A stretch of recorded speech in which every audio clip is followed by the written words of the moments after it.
Hey, we're back April 9th. I was going to do the video yesterday, but I thought I'd wait for the bank to get back to me. They said they'd get back to me with an answer yesterday on Wednesday. And so we're still going back and forth, so I'll kind of give you where we're at. So, oops, sorry. So we still got things going. The store, I got things painted at the loft upstairs, so get some maintenance done. We'll have a first payroll with our managers on it, so that went out. That'll come out of the bank Friday, so that's our next. That's kind of our biggest bill right now, besides rent and health insurance. But those are at least another. The rent and health insurance is another 3 weeks away. So, yeah.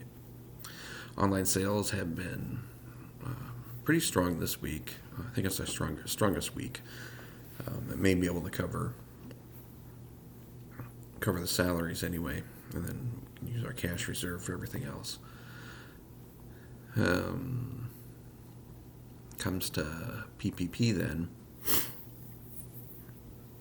So the PPP loan's ready to go. Bank called me yesterday and said money's ready. When do I want it? And so I did ask if I can defer the disbursement of the money until later. And the reason for that is you can use it over 8 weeks, and over 8 weeks it has to hit 75% of payroll, which is no problem. I mean, we'll pull everybody back and start paying them and get them off unemployment. The disadvantage that like a store like ours has and other retail establishments that are mandated to be closed is that I should probably back up here. So First National, they've been really great, and they came back and said the guidance from the SBA is that once they disperse the money to me, I have 10 days to start the clock on the payroll forgiveness. So that puts us around April 19th, 20th is when we have to bring everybody back. The problem is we're closed, and right now we're closed through the end of the month. And there's a good chance that this thing's going to extend into middle of May. So the first 4 to 5 weeks of this payroll forgiveness doesn't help us with things after we get back open. So once we get to middle of May, then we say we open back up and people start coming out. Like I've said before, it's going to be a while before we get our sales back and consignment coming in. And it'd be really difficult after the middle of June. This is what I'm predicting. Doesn't mean it's going to happen. Middle of June may still have to let people go back. Some people go back on unemployment because let's say you're doing 40% of your normal sales that time of year, and just no way, because we've already burned, $50,000 of cash reserve, and you just don't have that reserve anymore. So I'm going to email the bank today and ask for 2 things. First thing I'm going to ask for is that if there's no way that the bank will help us out with this. What I mean by that, I don't mean that negatively. I mean the SBA has the guidance is 10 days to start the clock on the money. Well, it's a guidance. It's not a law. It's not a rule. It's guidance. The reason why it's guidance is guidance gives flexibility. It's like a guidance counselor at school, right? You have a problem, you figure out the best solution for the student, help them out, give them the right resources, move forward. And for us, the best thing for us, and every business is going to be different.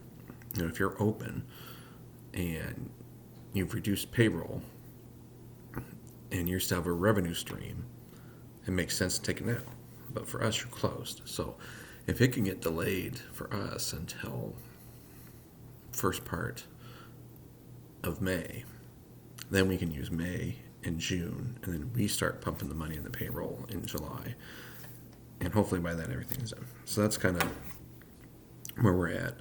If our hand is forced to take it, then Amy and I talk that April 20th will be the day. We'll pull people back, make the best of it. So, and apparently there's going to be some, like with NART, with listening to NART's association last night, that there's going to be probably some changes in this, that SBA is aware of, that the program's good, but there's these things like this that are kind of wasteful for the federal government. If the really point is to bring the jobs back and keep them going, certain businesses need to delay the taking of the money and need to be approved, but need to delay the disbursement of the money until that cash register starts ringing. So that's that. And one's economic disaster loan. I put in for that. It's been we're 2 weeks today for the first application. Then I submitted the second application and got a confirmation number a week and a half ago. I'm hearing those are still 12 to 14 days or more out before they get a hold of you. It did sound like from NARTS last night that the SBA is updating their website probably today or tomorrow with the ability to take your confirmation number and see the status of where your loan's at, because it's really frustrating not knowing, where in the hole this thing is. So hopefully that will get some traction on that. I was hoping by yesterday would have had some traction on that one, but we don't. So PPP, the bank said ready to go. Just got a last minute negotiation this morning about when the disbursement is. If the bank says they're going to go with SBA guidance, which is what they can do, then we'll pull everybody back on the April 20th, but nobody will be coming to work. If they say that they're willing to take the guidance into consideration and do what's best for us with the money, then we're looking at keeping people on unemployment until first part of May, middle of May at the latest. Middle of May. We're talking 4 weeks from now. I mean, that's going to be the difference right there between really ramping things up and hitting another speed bump in the road later. And then EILD, we'll just keep looking to see when I can check the status of that, and then I can update. So I'll go ahead and do a short video tomorrow, kind of give you the update on where PPP ended up and when we're going to pull our employees back. All right, so catch you tomorrow.